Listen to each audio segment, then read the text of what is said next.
Recently, I put out my top 32 quarterbacks list. I did it on the podcast, which is always a fun list to do. But what I found interesting was there was a lot of people that disagreed with me when I said Joe Burrow was the second best quarterback in football. And listen, we'll get into the film in just a second, but I'm not sitting here and saying that you can't make arguments for other players. When Josh Allen is on, he might be better than any quarterback in football. He's not as consistent as Mahomes, so he's obviously not better than Mahomes, but like when he has one of those on games, he's at least as good as Mahomes, even when Mahomes is on.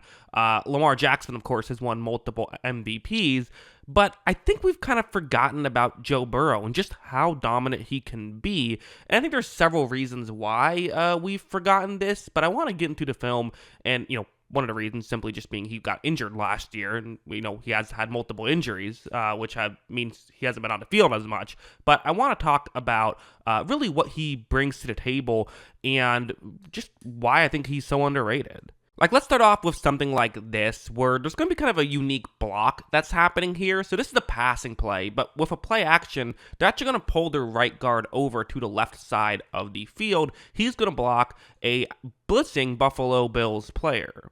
When this play begins, you're going to see that Burrow takes the snap, and he's looking down the field, but is immediately in trouble. He can't run the play the way he wanted to because there is this quick pressure. On top of it, it's not really open the way he wants right now either, so there's a couple of issues going on here for Joe Burrow. I think a real underrated aspect of Burrow's game is his mobility, and watch what he's going to do on this one. He sidesteps that defender, but then gets his head up, looks downfield, and flips it to T. Higgins, who picks up a good amount of yards. I think when people talk about the other elite quarterbacks, right, which I would put Lamar Jackson, Josh Allen, and Patrick Mahomes all in that kind of tier of the elite young quarterbacks. I think people will often look at Burrow as someone who isn't the athlete that those guys are and doesn't get as much as those guys get. And while I'm not saying that's necessarily untrue in terms of athleticism, he certainly, I would say, adds as much value as most of those guys do when a play breaks down or when he's in trouble. Like, this one's another just kind of great example where it's a 3rd down and 5 situation, and you see that the Bills, they have man coverage, so there's, you see who those players are covering. And everyone else is just going towards Joe Burrow. They're sending the house right here. They are trying to, pressure Burrow on a key 3rd down and 5 situation.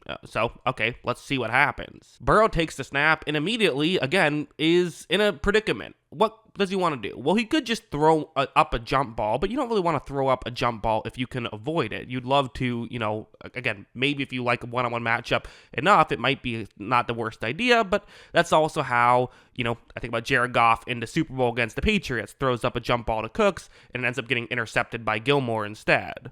Watch Burrow on this play. He has this sixth sense about him, and that the ability to scramble, he does such a good job of. And while he will occasionally scramble into sacks, honestly, he doesn't do it very often. His pocket presence is really dominant, and he's so good at getting extra value that's there. So I think that's one of the real underrated aspects of his game that doesn't get talked about enough. But also, going over to stuff like this, I think that this is probably the biggest reason he doesn't really get talked about the way that I think maybe he should. It's sort of similar to why Tom Brady, for the longest part of his career, was kind of, there was that, is he a system quarterback conversation. This play is a man coverage play. That's what the Bills are doing here. It's a cover 2 man, and watch what happens. Burrow is going to take the snap. He is going to look down the field, and right there is a unique situation. So you have it's actually a tight end who is lined up in the backfield who is open on this play. There was a Bills player who's supposed to cover him in this cover 2 man situation, but he's now rushing the passer, so kind of a mix up there, which allows for this Bengals player to be wide open with plenty of room to run. The issue is this isn't a great route in this situation, and on top of it, you have one less blocker now because there's an extra Bills player that shouldn't be rushing the passer but is, so you're in trouble. But field vision is a real skill. Burrow flips the ball to his halfback, who picks up a ton of yards after the catch. That's a real valuable play. Like, that's really good by Joe Burrow. The issue is when you watch that, you don't think that's really good by Joe Burrow. You think, wow, what a great job to run after the catch. And also, Bills defense, what are you doing?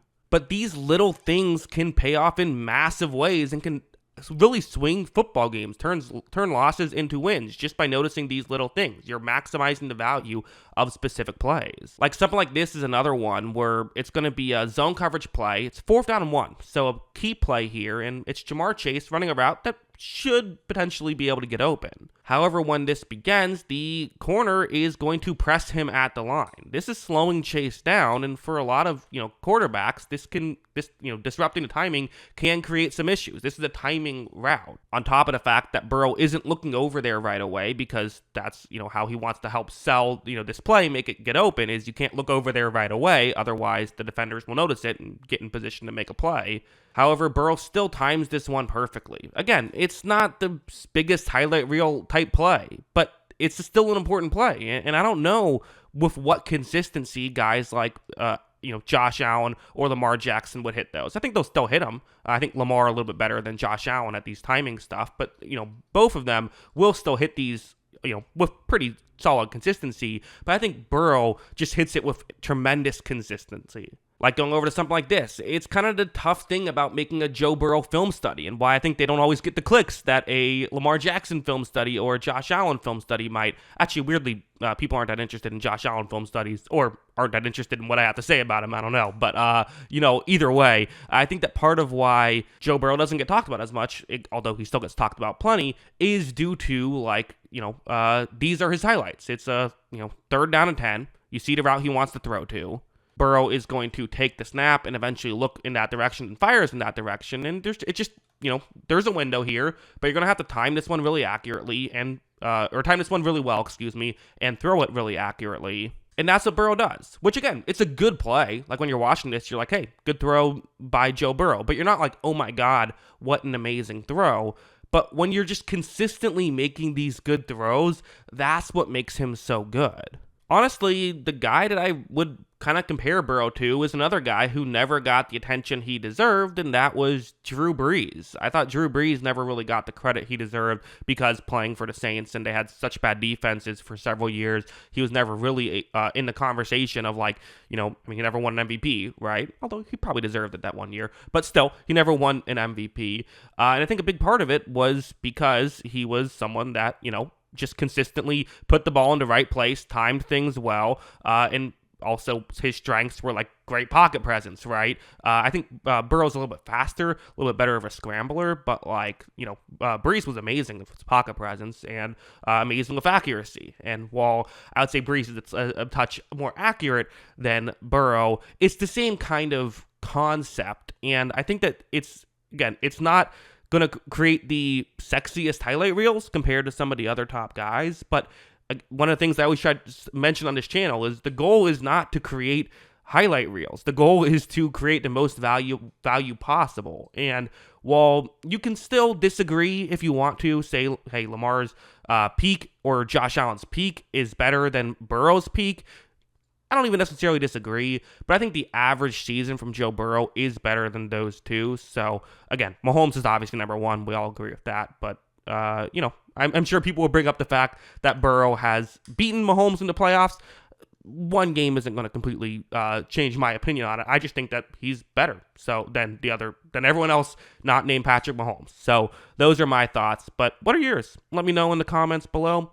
Always love hearing from y'all. And, of course, as always, thanks for watching.